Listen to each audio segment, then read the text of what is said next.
రాష్ట్రానికి సంబంధించిన ఆదాయాలు రాష్ట్రానికి రావడంలా. మరోవైపు చూస్తే ఆయనకు విమానంతో పాటు ఒక హెలికాప్టరు, ఆయన కొడుక్కో విమానం, ఆ విమానంతో పాటు ఒక హెలికాప్టరు, తర్వాత ఆయనకు మద్దతు ఇస్తా ఉన్న ఆయన గారి డిప్యూటీ సీఎం పవన్ కళ్యాణ్ గారికి ఆయనకు ఒక విమానం, మళ్ళీ ఆయనకు ఒక హెలికాప్టరు, అందరూ గాల్లోనే. ముఖ్యమంత్రి గారు కొడుకు ఒక పూట విజయవాడలో ఉంటే మరో పూట హైదరాబాద్లో ఉంటాడు,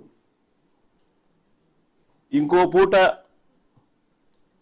ఈ కొడుకు క్రికెట్ మ్యాచ్ కోసం పక్క దేశం వెళ్ళి కొలంబోలో మ్యాచ్ చూస్తాడు రాత్రికి, మరుసటి రోజు ఉదయం మళ్ళీ విజయవాడలో ఉంటాడు, మళ్ళీ ఆ సాయంత్రం విజయవాడ నుంచి ఢిల్లీకి పోతాడు.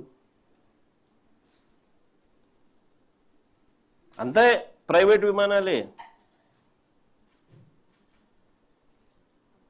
దేశంలో బాధ్యతాయుతమైన పదవుల్లో ఉన్న వాళ్ళు ఇలా జల్సాలు చేసిన సంబరాలు ఎక్కడైనా ఉన్నాయా?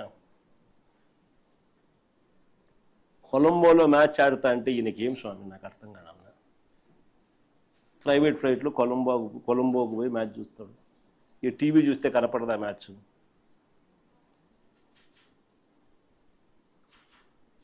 సరే క్రికెట్ అభిమానివే అనుకో, టీవీ చూస్తే కనపడదా? నేను కూడా నిన్న టీవీలోనే చూసిన మ్యాచ్.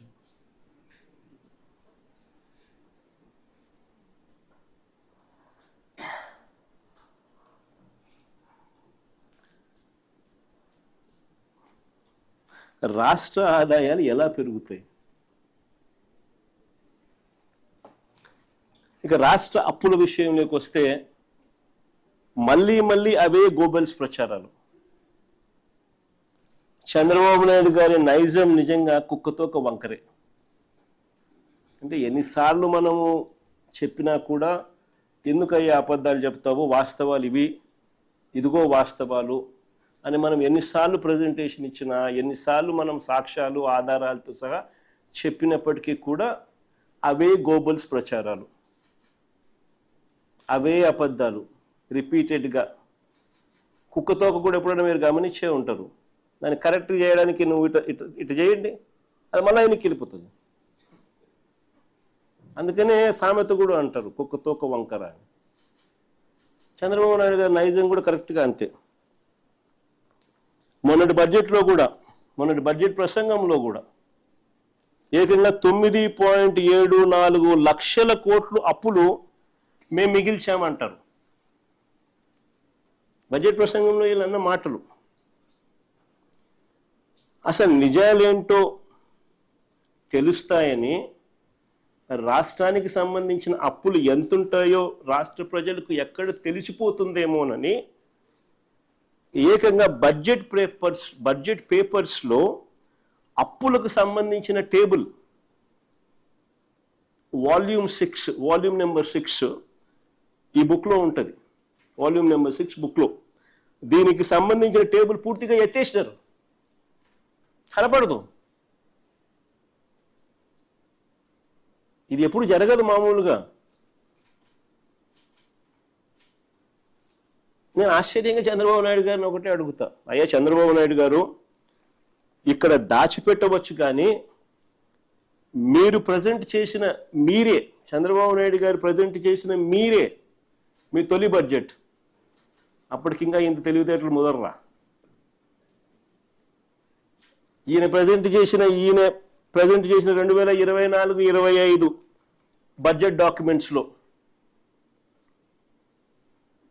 క్లియర్గా అప్పు ఎంత ఉంది అని, రాష్ట్రానికి సంబంధించిన అప్పులు ఎంత ఉన్నాయని చెప్పి రాసినాడు. పోనీ కాంప్ట్రోలర్ అండ్ ఆడిట్ జనరల్ వాళ్ళు 23-24 లెక్కల్లో కనిపిస్తుంది. వాళ్ళు 23-24 లెక్కలు మరుసటి సంవత్సరం ఇస్తారు. 23-24కు సంబంధించిన లెక్కలు 24-25లో వాళ్ళు రిలీజ్ చేస్తారు. లెక్కలు, ఆడిటెడ్ లెక్కలు. ఆ లెక్కలు చూసినా కనిపిస్తుంది, చంద్రబాబు నాయుడు గారు ప్రవేశపెట్టిన 24-25 మొట్టమొదటి సంవత్సరం ఆయన ప్రవేశపెట్టిన బడ్జెట్ చూసినా కనిపిస్తుంది. దాంట్లో రాష్ట్రానికి ఎన్ని అప్పులు ఉన్నాయి, ఎవరి హయాంలో ఎంత అప్పు చేశారు అని చెప్పి క్లియర్ కట్గా టేబుల్స్లోనే ఉన్నాయి. 2014 వరకు ఇది బడ్జెట్ డాక్యుమెంట్ క్లియర్ కట్గా మీకు అందరికీ కనిపించే విధంగా చూపిస్తా ఉన్నాం. Page number 14, page number 16 budget document 24-25 Chandrababu Naidu గారు మొదటి సంవత్సరానికి సంబంధించి చూస్తే ఇక్కడ మీరు గమనిస్తే 2018 మన హయాం చివరికి అంటే 2023-24 సంబంధించి చూస్తే పబ్లిక్ డెట్ అవుట్ స్టాండింగ్ 4,91,734 కనిపిస్తుంది.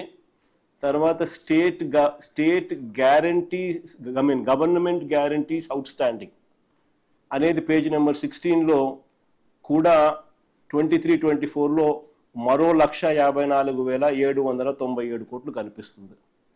అంటే ఈ రెండు కలిపితే రాష్ట్రానికి సంబంధించిన వైఎస్ఆర్సీపీ ప్రభుత్వ హయాం ముగిసే నాటికి రాష్ట్రానికి సంబంధించిన అప్పులు ఎంత అని చెప్పి, సిమిలర్లీ చంద్రబాబు నాయుడు గారి హయాం ముగిసే నాటికి అంటే వైఎస్ఆర్సీపీ అధికారంలోకి వచ్చే నాటికి చంద్రబాబు నాయుడు గారి హయాం ముగిసే నాటికి చంద్రబాబు నాయుడు గారి హయాంలో రాష్ట్రానికి సంబంధించిన అప్పులు ఎంత అని చెప్పి అవి కూడా రాస్తారు.